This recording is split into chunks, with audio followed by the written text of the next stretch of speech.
David Fincher's infamous thriller, Seven, turns 25 this year. A dark, twisted tale of two detectives investigating a series of gruesome murders that act out the 7 deadly sins. Working from Andrew Kevin Walker's beautifully crafted screenplay, the film has endured as a modern classic and established Fincher as a directing force to be reckoned with. Let's take a look at the inner workings of Seven and how it continues to stay with us long after those iconic end titles descend. The story starts conventionally enough, almost like a buddy cop movie, with the reluctant pairing of two new partners. Morgan Freeman plays the older, weathered detective, William Somerset, and Brad Pitt as his younger partner, David Mills, who's eager to prove himself in the big bad city. Little does Mills know that this first case will change his life forever. The framing device for the story is that Somerset is 7 days from retirement. Each day is pointed out to us with a title on screen, and it works like a countdown as opposed to a build-up. The 7 sins could be seen in the same way, another countdown, as a descent into darkness. As each murder is discovered, there's never any sense that Somerset and Mills are getting any closer to catching their killer. Even the most promising clues usually only lead to others. So many corpses roll away unrevenged. John Doe is the twisted mind behind these murders. On every occasion, he pulls Somerset and Mills into his dark world, forcing them to descend. The first major turning point in the story is a very visible descent. Mills and Somerset follow evidence that leads them to Doe's apartment. Doe happens upon them, an ominous shape in the background.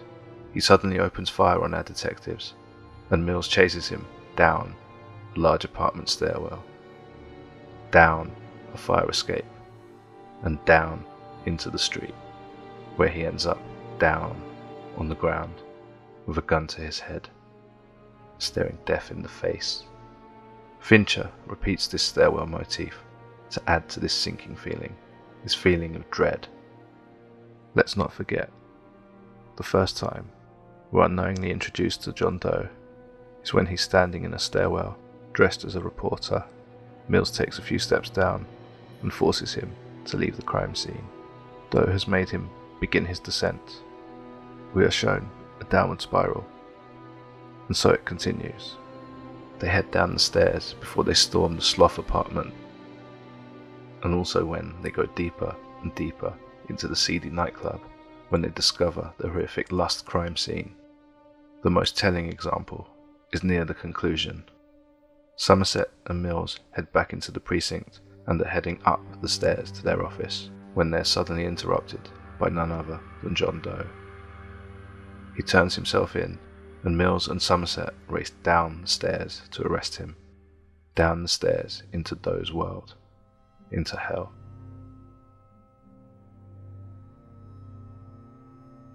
Seven takes place in a nameless fictional city, a doomed metropolis, a vision of hell on earth, but not quite. The city is more of a purgatory, where its inhabitants are trapped there, doomed to suffer for the sins that they're not aware of, which is seemingly what motivates John Doe. These murders are like forced attrition. Forced what? Attrition. It's when you regret your sins, but not because you love God. Oh, like because someone's sticking a fucking gun in your face. When Somerset first meets Mills, he tries to prepare him for how horrible the city is. Mills reads this as some sort of test of his abilities, but Somerset is merely speaking from experience. It's a warning. Now, I wasn't standing around guarding the Taco Bell. I've worked homicide 5 years. Not here. I understand that. Well, over the next 7 days, detective, you'll do me the favor of remembering that. The city has an oppressive atmosphere. It always seems to be raining, but this is more than a film noir trope. It's like the rain is submerging the characters with its darkness and corruption, seeping into their pores. They're always soaked, even when they're inside. There seems to be no escape. The city is all-consuming. Even if you get out of the rain, you can't stop what's outside getting in. Somerset has learned to tolerate the city. He has found ways to cope. His metronome drowns out the sounds from outside and helps him sleep. We also see this when he goes to Mill's house for dinner and meets his wife Tracy. The train passing outside physically disrupts their apartment. Mills is clearly very annoyed. Somerset makes light of the situation. Soothing, relaxing, vibrating home. This levity, however, is short-lived, as moments before, when asked by Tracy how long he's lived in the city, he simply replies, "Too long." It's clear that he wants to escape. He's been in purgatory too long and just wants to get to his idea of heaven. He knows how bad this city is, how it can affect the good. We see this again in the later scene, where Tracy and Somerset meet at a diner. The scene takes place only a few days after their first meeting. I hate this city. Tracy has already been infected by the city. Guy's out walking his dog. Gets attacked. His watch is taken, his wallet. While he's lying there on the sidewalk, helpless, his attacker stabs him in both eyes.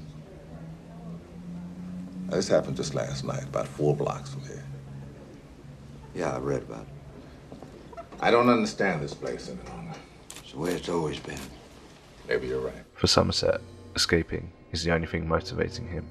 He has lived in the city so long, he has nothing but contempt for it. One of the iconic scenes from the film that perfectly visualizes Somerset's need to get away is the library scene. Where are you headed? Far away from here. The shot selection and editing is also in stark contrast to the rest of the film, as the cuts are softer and the movement more elegant as the camera glides through the tranquil space. It's here where Somerset has clarity and begins to uncover some of the motivations behind the murders. It's where we see the island of purgatory from Dante's Divine Comedy, with a list of sins that reach to the summit of the earthly paradise.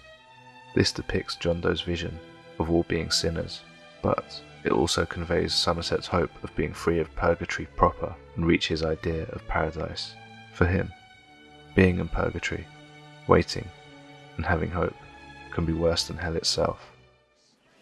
Long is the way and hard that out of hell leads up to light. This passage from John Milton's Paradise Lost again embodies John Doe's motivation. He sees his crimes as acts of salvation that will take him out of hell and closer to God. For Somerset and Mills, light only brings darkness and horror. The light is deceptive and provides no comfort or salvation for them. Their torches illuminate dark spaces and reveal mutilated bodies, pain, and death.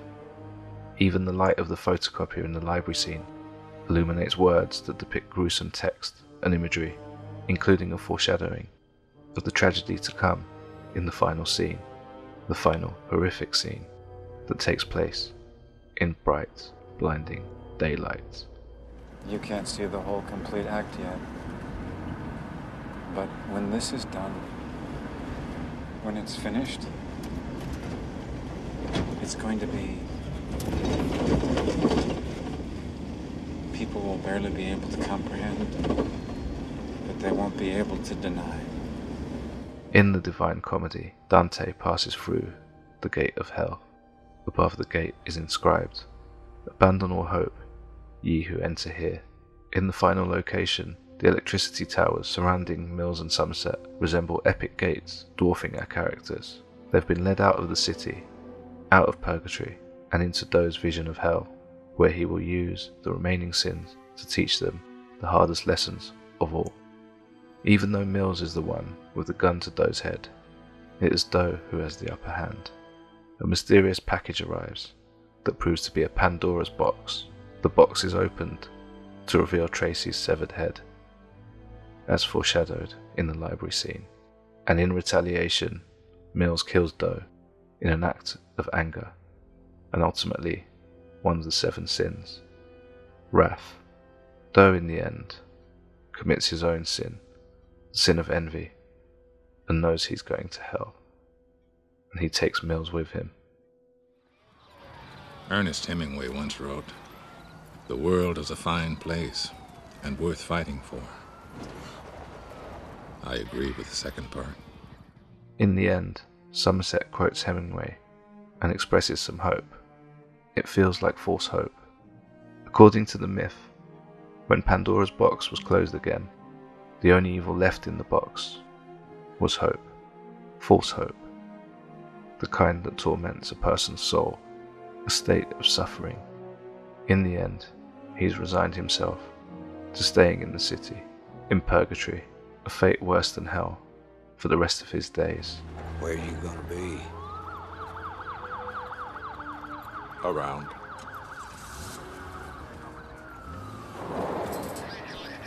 I'll be around. And that's my take on Seven. Thanks for watching the latest episode of Movie Birthdays. Let me know what you think in the comments, and if you want to see more, please hit subscribe. See you next time.